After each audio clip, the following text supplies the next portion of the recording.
ایک واقعہ گلگت بلتستان میں پیش آیا۔ ایک شخص قبرستان کے پاس سے گزر رہا تھا تو اس نے کسی قبر سے یہ آواز سنی کہ مجھے نکالو، میں زندہ ہوں، مجھے نکالو۔ جب ایک دو مرتبہ اس نے آواز سنی تو وہ یہ سمجھا کہ شاید میرا کوئی وہم ہوگا، خیال ہوگا، کوئی آواز نہیں آ رہی۔ لیکن جب مسلسل اس نے یہ آواز سنی نا تو اس کو یقین ہونے لگا۔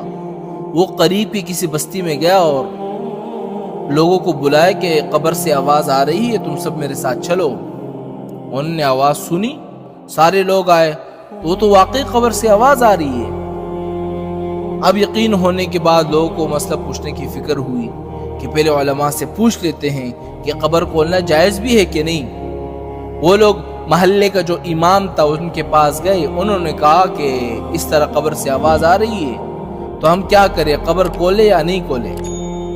امام صاحب نے فرمایا کہ اگر تمہیں اس کے زندہ ہونے پر یقین ہو گیا ہے تو قبر کھول لو اور اس کو باہر نکال لو۔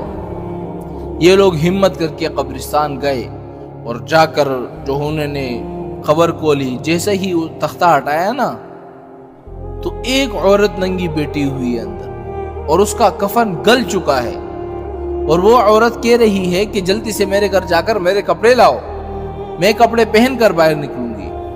یہ لوگ فوراً دوڑ کر اس کے گھر گئے اور جا کر اس کے گھر والوں کو واقعہ سنایا اور اس کے کپڑے چادر وغیرہ لا کر اس قبر کے اندر پہن دیا۔ تو اس عورت نے وہ کپڑے پہن لیے۔ جب کپڑے پہن لیے نا تو وہ قبر سے نکلی اور بجلی کی طرح دوڑ گئی اپنے گھر، اور اپنے گھر جا کر ایک کمرے کے اندر چھپ گئی اور اندر سے کنڈی لگا دی۔ اور جو لوگ قبرستان کے اندر موجود تھے وہ بھاگ کر آئے اس لڑکی کے گھر، اور وہاں کر دیکھا وہاں اس عورت نے تو کنڈی لگائی ہے۔ تو لوگوں نے دستک دی کہ کنڈی کھولو۔ اندر سے اس عورت نے جواب دیا کہ کنڈی تو میں کھول دوں گی، لیکن کمرے کا اندر صرف وہی شخص داخل ہو جس کے اندر مجھے دیکھنے کی ہمت ہو، اس لیے کہ اس وقت میری حالت ایسی ہے کہ ہر آدمی مجھے دیکھ کر برداشت نہیں کر سکتا، لہٰذا کوئی دل رکھنے والا شخص آ کر میری حالت دیکھے۔ اب سب لوگ اندر جانے سے ڈر رہے تھے، مگر دو چار آدمی جو مضبوط دل والے تھے انہوں نے کہا کہ تم کنڈی کھولو، ہم اندر آئیں گے۔ جب اس عورت نے کنڈی کھولی نا اور یہ لوگ اندر چلے گئے، اندر وہ عورت اپنے آپ کو چادر میں چھپائی بیٹھی تھی۔ جب یہ لوگ اندر پہنچے تو اس عورت نے سب سے پہلے اپنا سر کھولا۔ ان لوگوں نے دیکھا کہ اس کے سر پر ایک بھی بال نہیں ہے، ایک بھی، وہ بالکل خالی کھوپڑی ہے، نہ بال ہے نہ کوئی کال ہے سر پر، صرف خالی ہڈی ہے۔ لوگوں نے اس سے پوچھا کہ تمہارے بال کدھر گئے؟ تو اس عورت نے پتہ کیا جواب دیا؟ سنیے گا۔ اس عورت نے جواب دیا کہ جب میں زندہ تھی تو ننگے سر گھر سے باہر نکلا کرتی تھی، پھر مرنے کے بعد جب میں قبر میں لائی گئی تو فرشتوں نے میرا ایک ایک بال نوچا، اور نوچنے کے وجہ سے میرے بال بھی نکل گئے اور میرے سر پر جو کھال تھی وہ بھی نکل گئی۔ اور اس کے بعد اس عورت نے اپنا منہ کھولا۔ جب لوگوں نے اس کا منہ دیکھا نا تو وہ اتنا خوفناک ہو چکا تھا کہ سوائے دانتوں کے کچھ نظر نہیں آیا، نہ اوپر کا ہونٹ ہے نہ نیچے کا ہونٹ موجود ہے، بلکہ 32 کے 32 دانت جو ہے وہ سامنے نظر آ رہے تھے۔ سوچو اگر کسی انسان کے صرف دانت ہی نظر آئے تو کتنا ڈر معلوم ہوتا ہے۔ اب لوگوں نے اس عورت سے پوچھا کہ تیرے ہونٹ کہاں گئے؟ تو اس عورت نے کیا جواب دیا پتہ ہے؟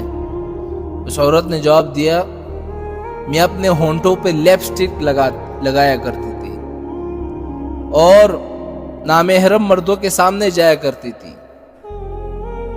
اس کی سزا میں میرے ہونٹ جو ہے وہ کاٹے گئے، اس لیے اب میرے چہرے میں ہونٹ جو ہے وہ نہیں ہے۔ اس کے بعد اس عورت نے اپنے ہاتھ اور پیر کی انگلیاں دکھائی۔ لوگوں نے دیکھا کہ اس کے ہاتھ اور پیر کی انگلیوں میں ایک بھی ناخن نہیں ہے۔ تمام لوگوں نے کہا کہ ناخن کہاں غائب ہو گئے؟ تو اس نے کہا کہ اس عورت نے پتہ کیا جواب دیا؟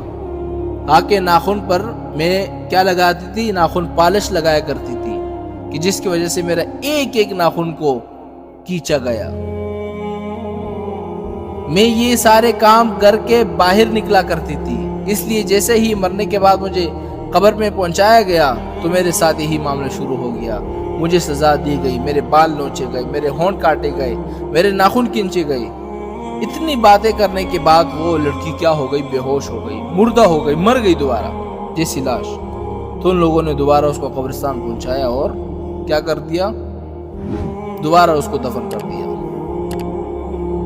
تو اللہ تعالیٰ کو یہ عبرت دکھانی مقصود تھی کہ دیکھو اس عورت کا کیا انجام ہوا اور اس کو کتنا ہولناک عذاب دیا گیا۔